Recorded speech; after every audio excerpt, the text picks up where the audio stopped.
Welcome back to the Need I Remind You podcast. I am Yolanda. If you are new here, welcome. This podcast is an evolution of growth around mental health, around self-love, around community love, and different practices that I am reaching for to just remind myself that I am worthy of higher and deeper and fuller love, and that comes with consequences.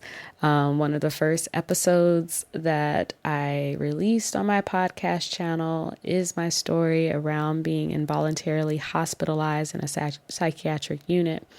And that occurred over 3 years. I found myself involuntarily committed 4 times.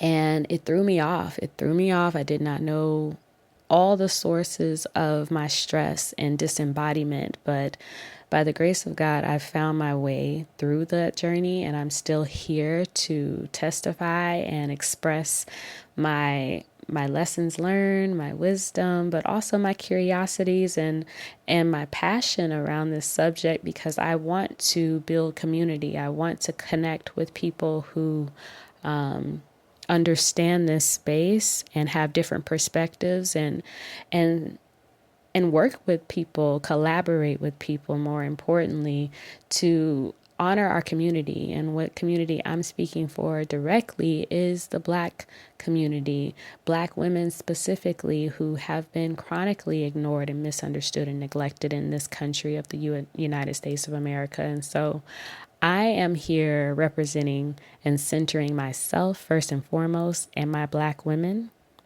all Black women, all folks who identify as Black women. If you were assigned at birth as a Black woman, if you are identifying as a trans woman, if you identify as non-binary as well, like, I am here for my people. And then I reach out to, you know, the lot of us, because I feel like one drop ripples out, right? And I have to focus my energy. And so often, disproportionately, we know Black women don't focus their energy on themselves. They're giving out, and they're managing other people's feelings. This month, I learned a new term that relates to that very behavior, which is called martyr nurturing. And it just reinforced in me, or it strengthened me, and it really gave me language to say, like, yeah, this is why I've bowed out of giving so much to others, like giving my energy so much, giving cares, giving giving. And it's like, nope, draw the line somewhere and hold that line. And a lot of people, especially I think in this country and in the Black community, like, will will make you feel bad for that. I feel, as a Black woman, like, I feel like my community sometimes makes me feel bad, or like makes me feel belittled or ashamed. I feel shame sometimes when I don't give. I feel guilty sometimes when I don't give. And then I hear the mockery or the ridicule or the heat. I get the heat and the consequence of that. And what I will say to that is, like, that will pass. That does pass. And I'm so grateful that I have tools to allow that to pass. Not only time, but also helping coping mechanisms to support me in that. So I feel very supported and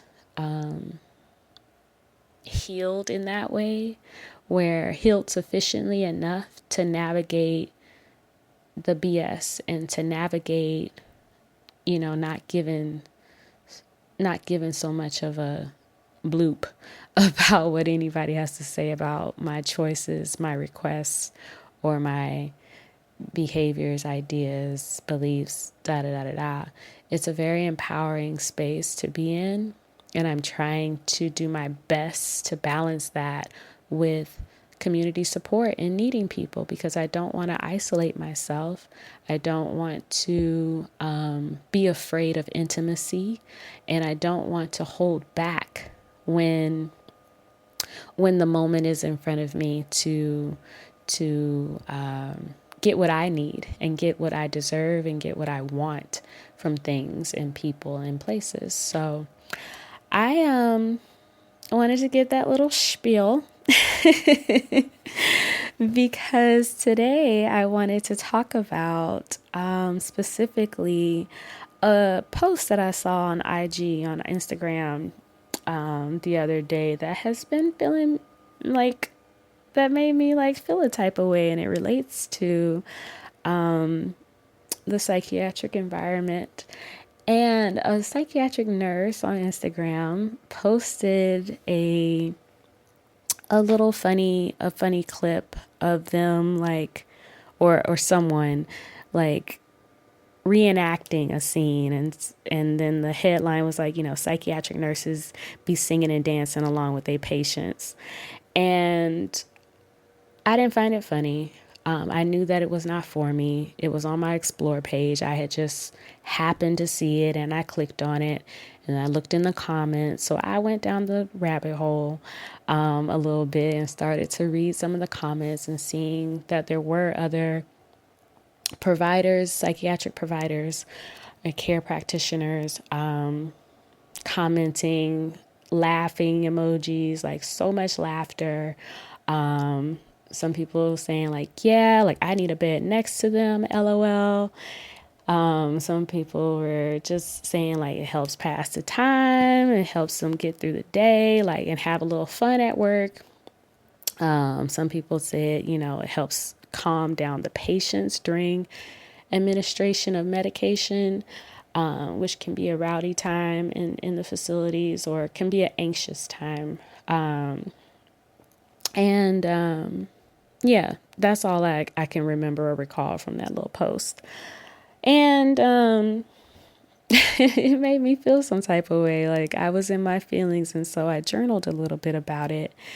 And that gave me some relief. But I still have something to say on the subject. So I said, let me talk about it on my podcast. I get all of what people are talking about when you are at a job that is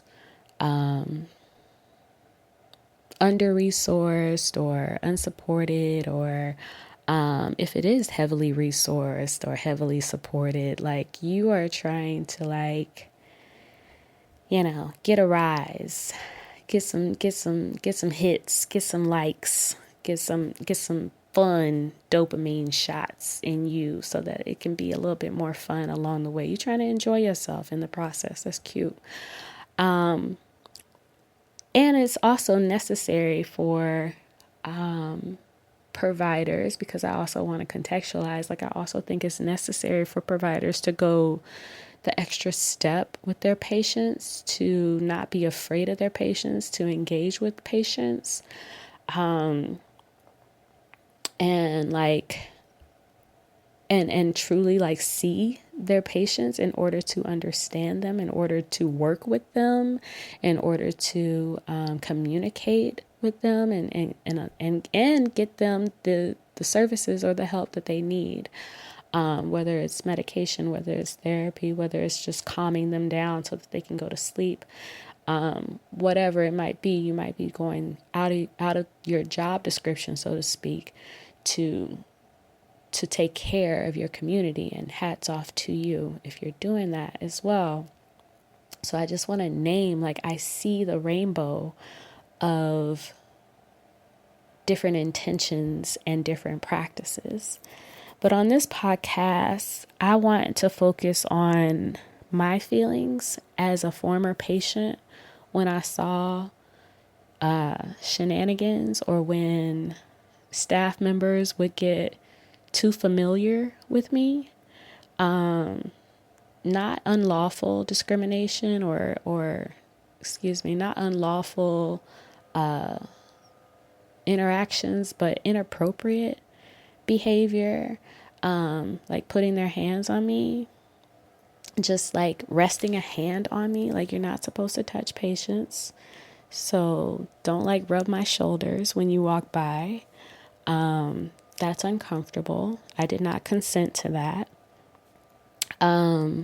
You trying to like make fun of situations, or you're making fun of patients. That's not okay.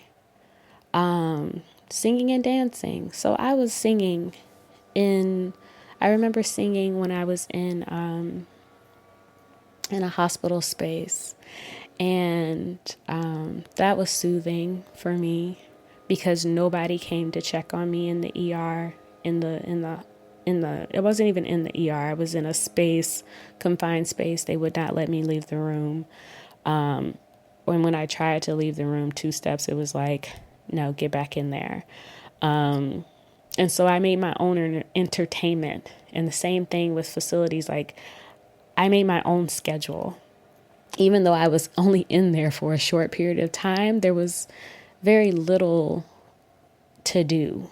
And the things that were offered to patients was very low quality, in my opinion.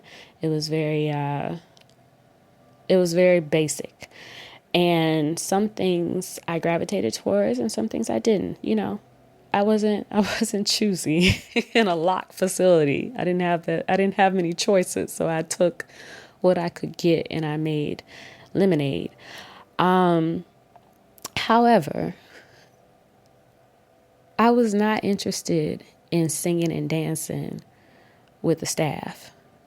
I was not interested in singing and dancing with the help. And I'm a sound a little bit whatever. I might sound a little bit bougie when I say this. But my nose was turned up at some of the stuff happening.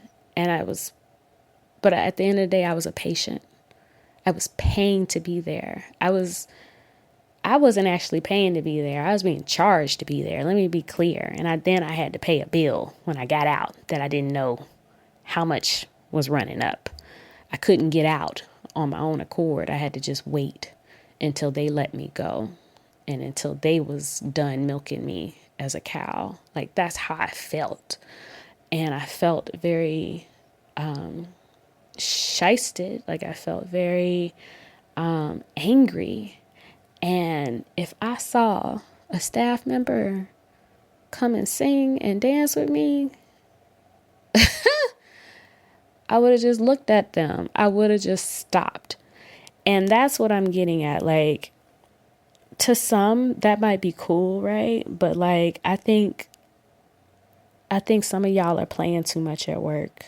Like, some of y'all are playing too much at work. Like, the mission is to get people home. The mission is to get people out.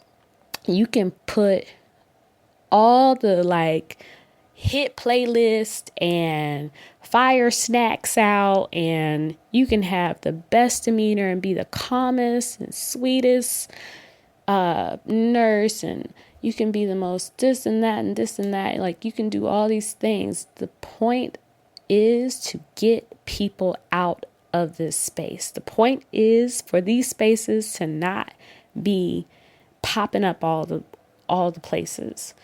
Point is to defund these spaces. And when I say these spaces, I mean psychiatric care facilities, locked facilities, carceral facilities. The largest mental health providers in this country, in the United States of America, are jails. LA County, in Illinois, and Rikers. Why are we singing and dancing? Why are we trying to get more performance arts and theater? And I I know there's a lot going on to make these spaces better in the meantime, in between time, but I'm in the camp of do better by our people so we don't have to throw them away in locked spaces.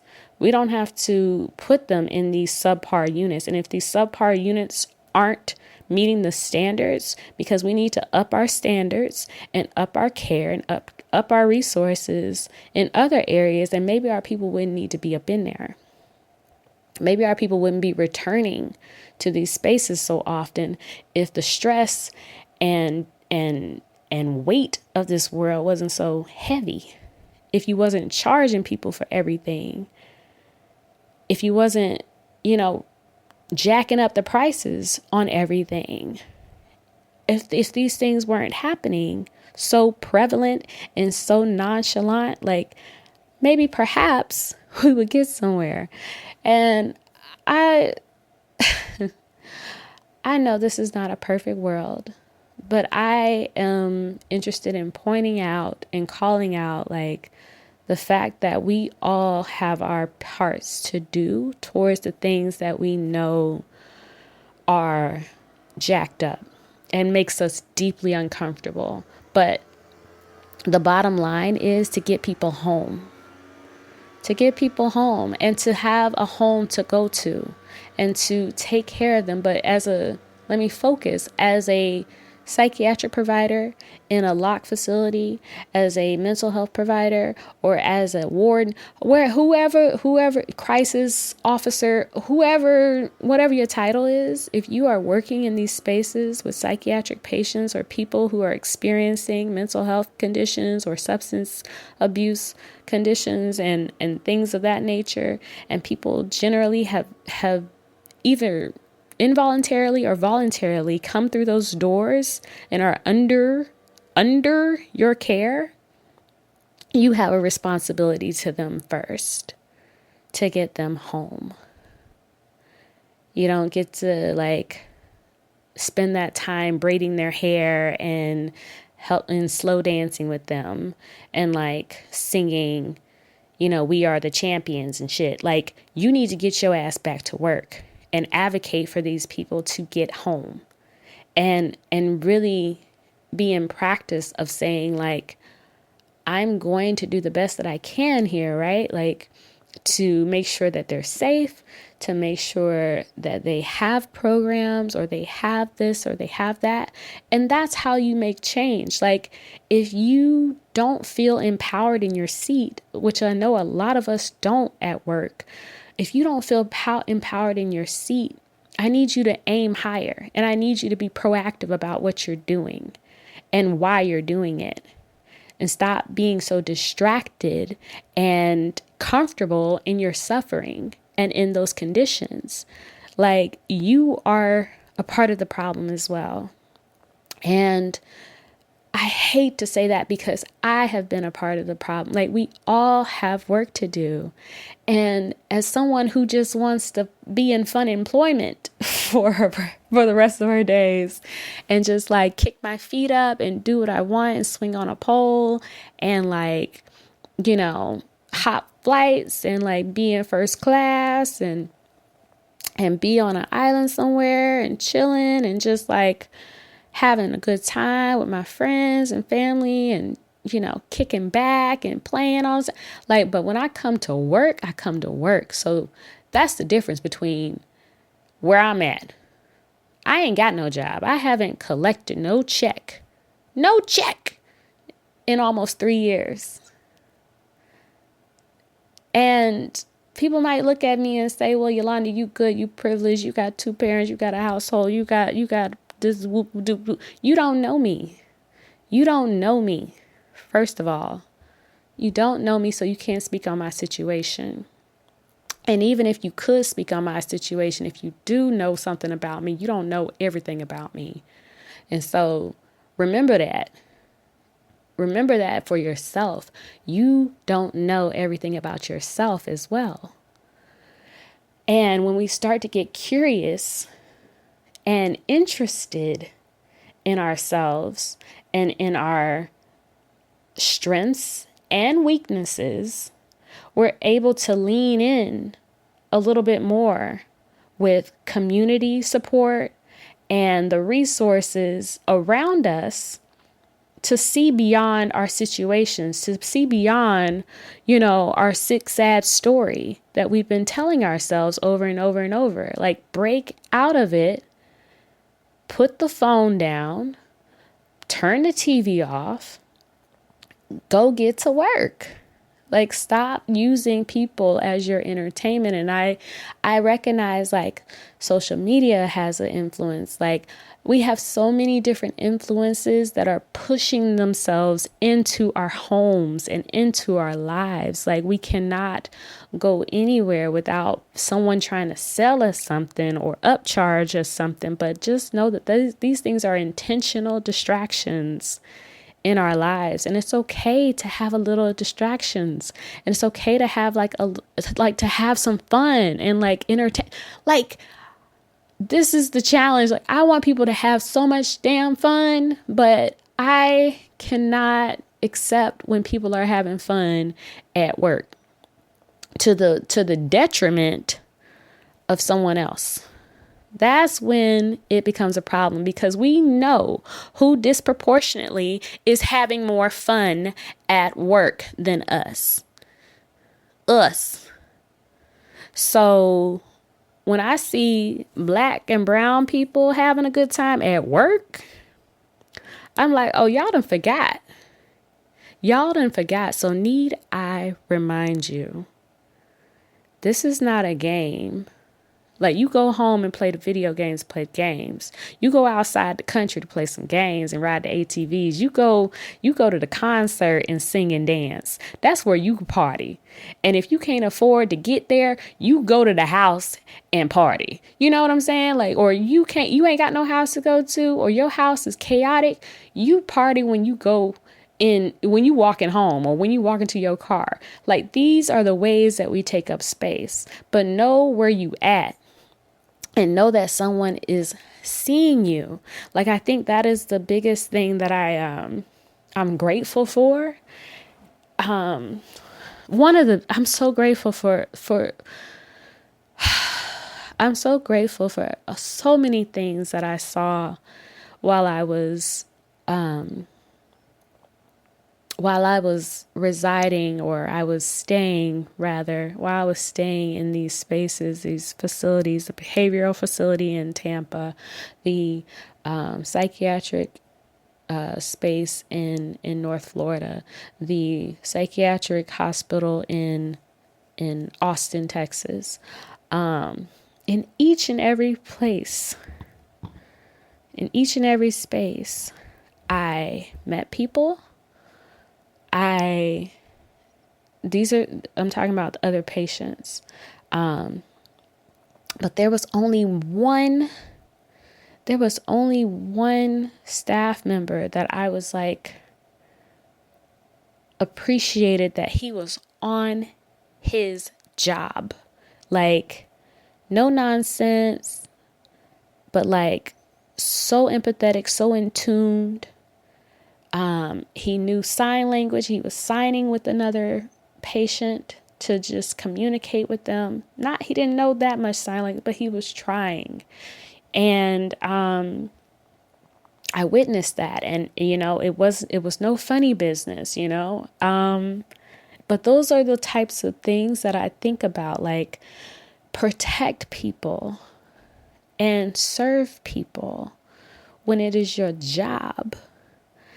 I cannot express it enough, especially after so much heartbreak that Black women have endured, and Black women are continuing to endure under duress in this world, but specifically in this country.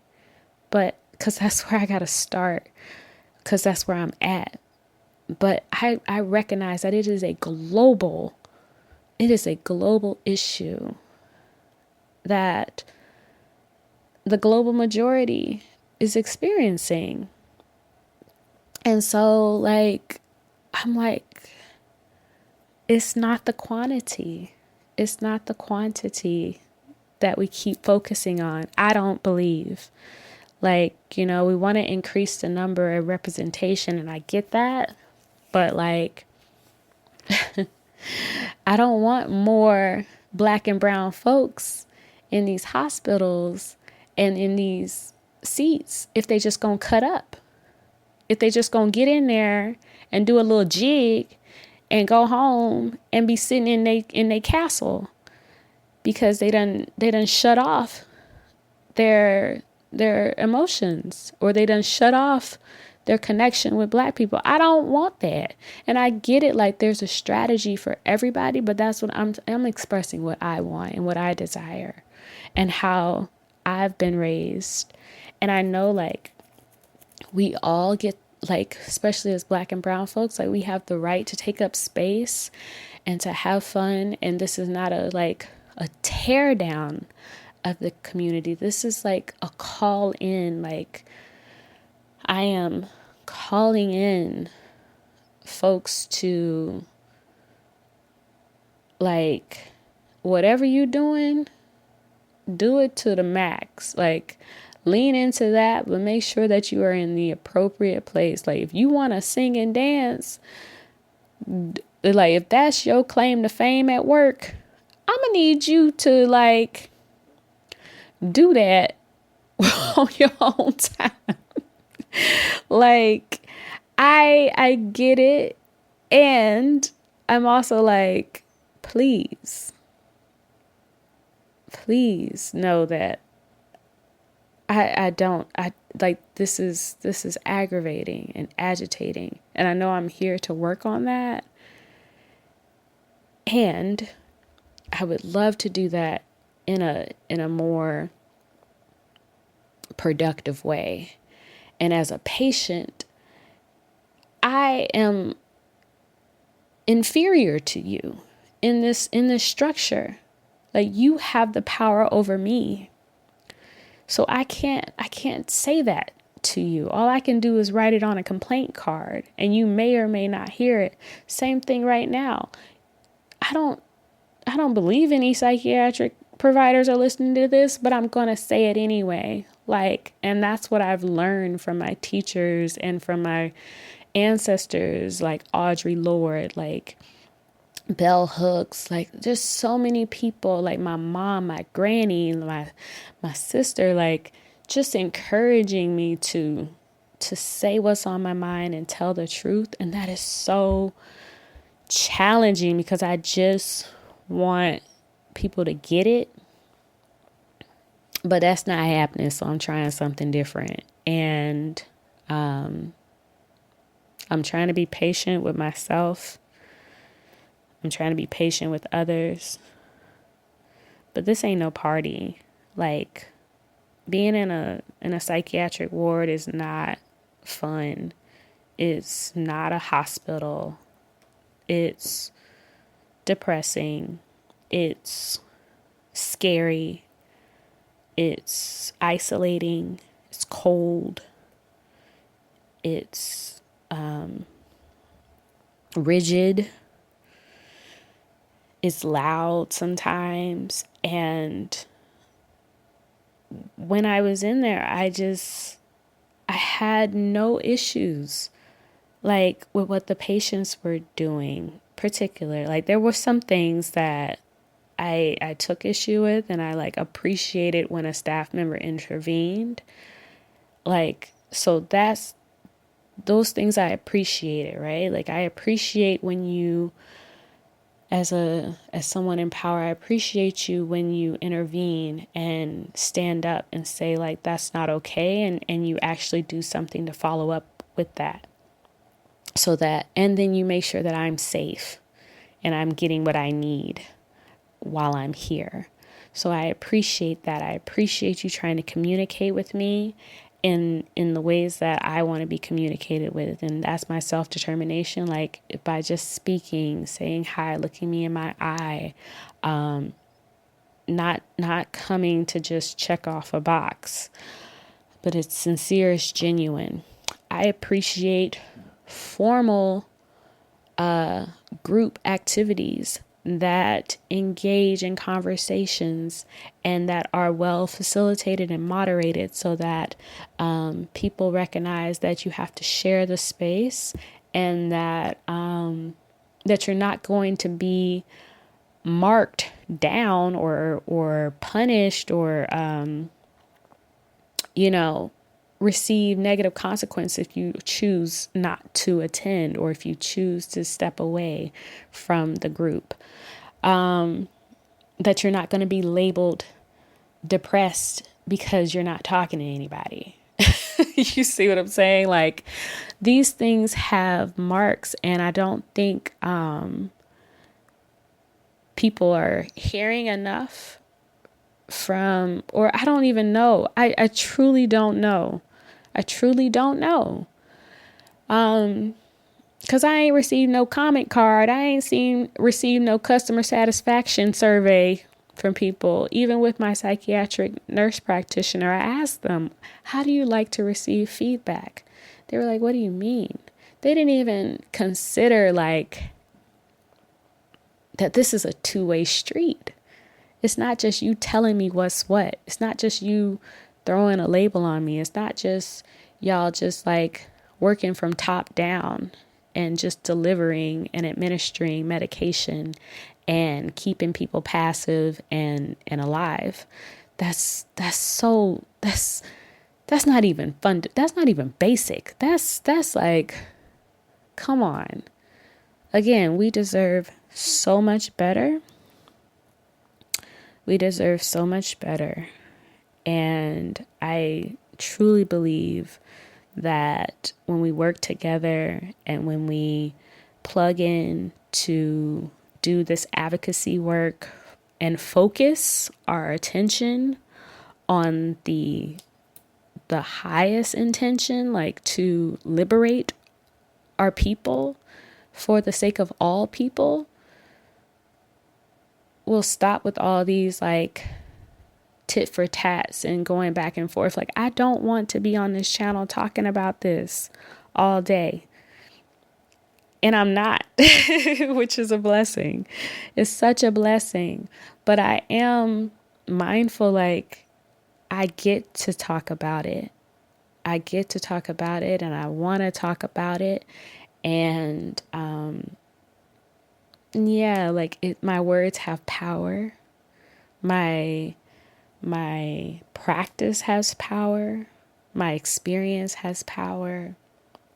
And as I work to transform that power into my deepest and wildest dreams, because I know God has it laid out, but we are in constant communication and partnership in what that looks like. And I'm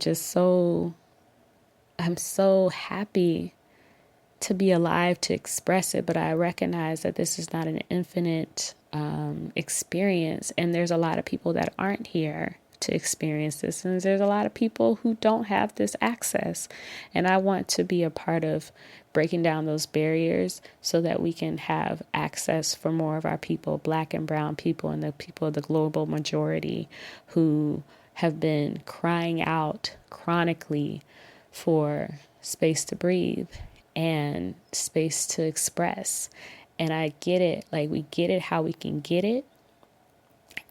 But work is not the space to do it. Like, it's not, we don't get there by making memes and jokes off of each other's backs and spending our time on social media and getting these white folks even more richer from our banter and our things. Like, we have to pivot and start investing in ourselves and investing in our own mental health, in our own mindfulness practices, in our own community care, in our own community systems, and watch how that really drives the values and the intentions and the support that we all begin to have, even if we're not able to witness it, even if we're not here to enjoy all the fruits of the labor. Like, that's not what this is about. Like, we are only here for a limited time.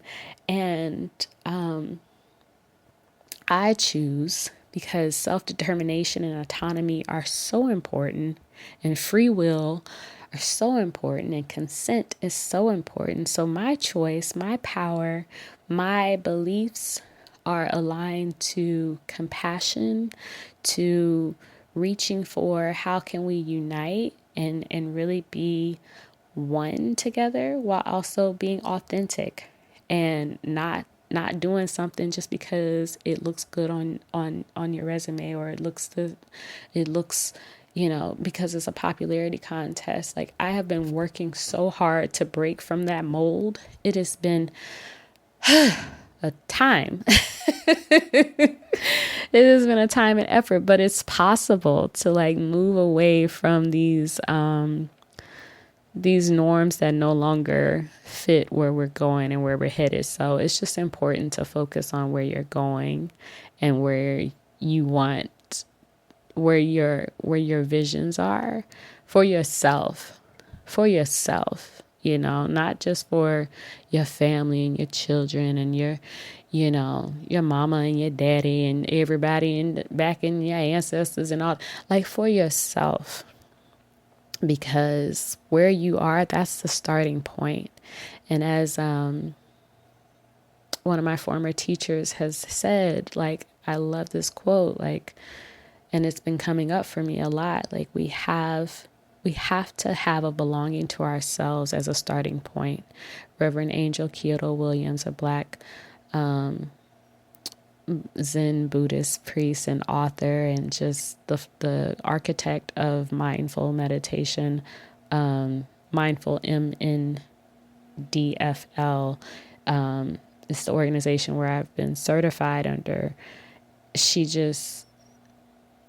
like, that quote in particular rings true for me. Like, we have to have a belonging to ourselves as a starting point. Then we branch out. Then we find our people. Then we connect and plug into organizations. Then but it's not even then. It's just like you're constantly returning to yourself. You're returning to yourself, and you're remembering, like from a place of inner knowing, I can flow outward. From a place of inner knowing, I can build trust. I can navigate what is this for me, and I can see your point, and I can see their point, and I can see so many different things, but I always come back to the focal point, and the focal point changes. It's all over the place sometimes, but it's that's the evolving ways, but what's singular or what's constant is change. So just recognizing, like, oh, okay, like, I'm always changing. So how can I just understand and reflect and contemplate on the ways in which I'm changing, and just pay attention to my own channel, pay attention to my senses and how I'm feeling, pay attention to my needs. So I'm getting off focus. I'm kind of winding down to tuning into my own needs right now, by giving y'all like a little mindfulness practice to continue with. But I do encourage and I invite everyone to just look at the ways in which you can return to yourself, and know that I'm proud of you, that we are worthy. We deserve so much more than what we are giving to ourselves sometimes. And it doesn't have to be complicated. It's actually so much better when it's easy. But it is going to be difficult. It is going to be difficult to break long habits and to find people that embrace you. So it's okay to be in your solitude. It's okay to be in your hobbies. Don't let nobody shit on you in your journey, in your practice. Like, I'm sure you're doing that enough in your own mind. So don't let nobody continue to do that. With wisdom comes our ability to let go and let God. Let love is what I'm getting at. Like, let let the higher be revealed. So it is a patience practice. It does not happen overnight. It does not happen if you know, continue to listen to my podcast or not. Like, it don't happen like that. I don't have the answers. But what I'm saying is I'm committed to returning to this space every month. At the end of the month, the last Mondays of each month, I record an episode. I publish an episode of the Need I Remind You podcast. So I hope to have you join me next month on a topic of my choosing. And I would love to hear what you thought of this episode. Drop them in the comments. And y'all have a great day. Take care.